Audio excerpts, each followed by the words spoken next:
nó rồng nó trồng không chịu sự là nó nọ giờ tôi lưu chế nhu nè cu à thì ta lọ cu mà ba tồn đồng cu cơ tôi chọn đồng đã nói ha cơ tôi chọn đồng nói chế cu cơ tôi chọn chế tôi sát tao nó ta thì lúc nọ cụ gì thì tụi lo bé rồi luôn bao luôn nhiều chế nó giờ chế nhiều nhu vậy nhỏ nhỏ đồ bốn đồ hà rộng nhỏ đồ xa trong qua nhỏ xiên rộng nhỏ đồ xa trong xì nhỏ đó cú giờ hai tia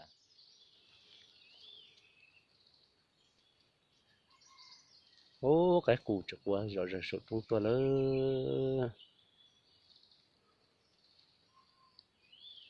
ít thuộc qua sợi ít thuộc quan đạt tua cái cuốn ra gì họ vợ trong cơ ta gì nó gì cầu cầu rồi rồi sụt tua chứ chứ không muốn lai lên thế để vô không lựa chọn cái tiền đâu lai yêu luôn nè chứ không kiếm nè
con chuột ta bản tên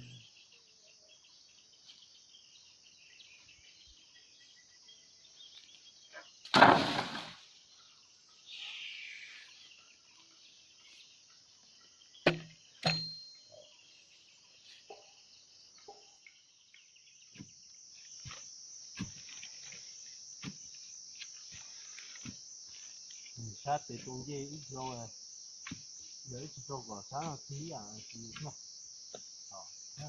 đồ sát tặng tí à cái tí ấy rồi này thì có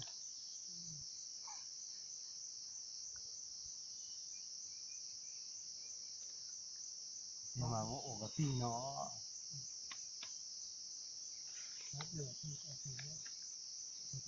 một chiếc cổ ấy lấy một chiếc cổ một đó là tô của nó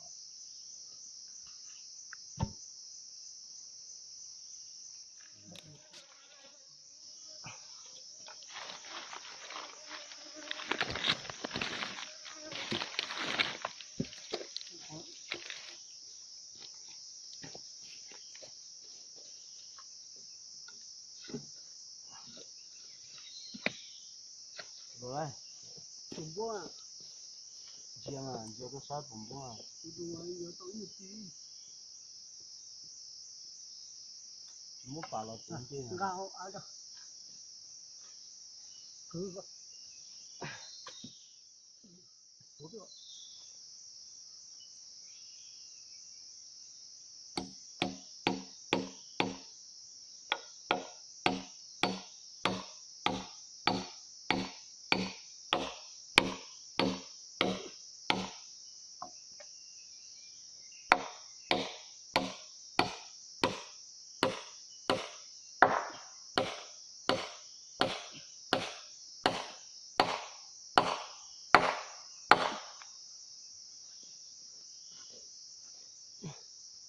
Một bao nhiêu tiền?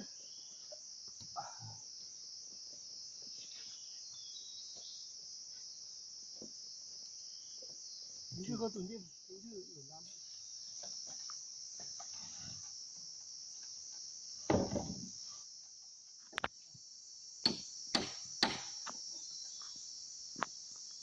Đi tí được.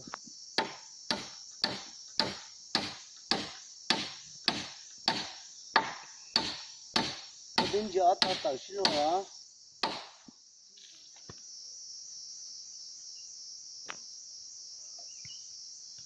Tao bớt à?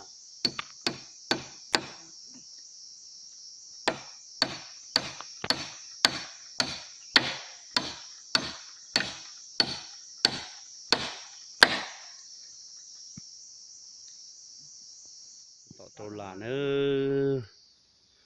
Chúng mình từ việc chế bé gì tu. Và xin à. Và chế chán nhung nè.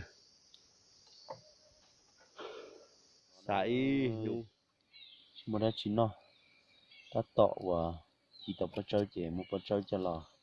Tôi có cho rồi nó chạy rồi ba mùa chế nè. Tôi nhớ phải hạt giống nữa. Mà nó có giờ rồi á xí mà. Chỉ một phọt rong chế. Nó bắt chơi nè. Gì cá cưng gấu đi thế. Bắt chơi là gì cá cưng gấu đi nè. Bắt chơi gì?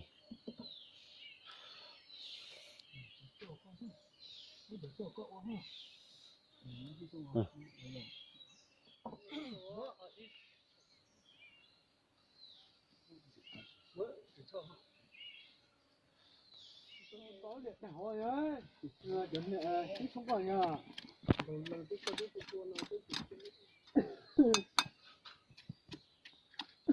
Rồi nó chụp phim nữa, lúc nào là cá tua tên thì á, cá tua chế nhùi à, anh tao nó chạy giống ba một chế được thì à, anh tao bên nó chạy nó gây nặng cỏ nữa, gây nặng cỏ, Một tên bột chơi tua thì gây nặng cỏ, tay tao nó, đây là cỏ nữa. ô thật kỳ nó cứ làm mặn thế, nó gây thật kỳ nó, cho nó cua lò, cua gây một tên nào, một chân là cơ. Cá chọc này, nó cho cá chọc.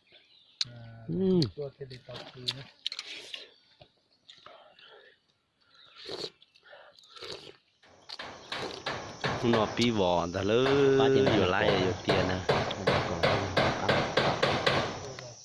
tao làm chơi sang cái gì, cái gì trong cái gì gì,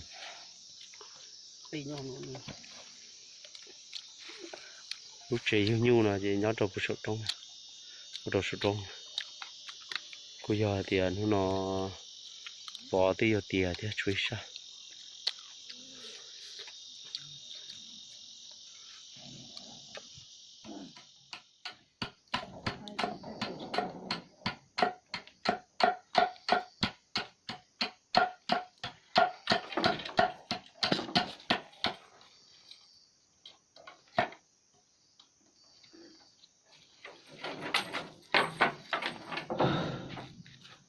Được tiền ta ơi, có to nu nọ đây.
đi.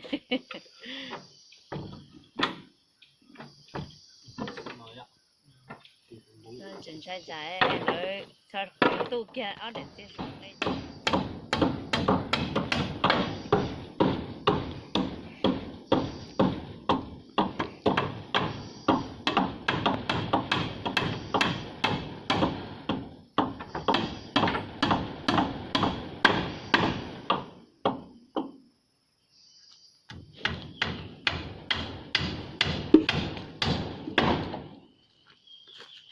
Đâu? Cưng gấu đi.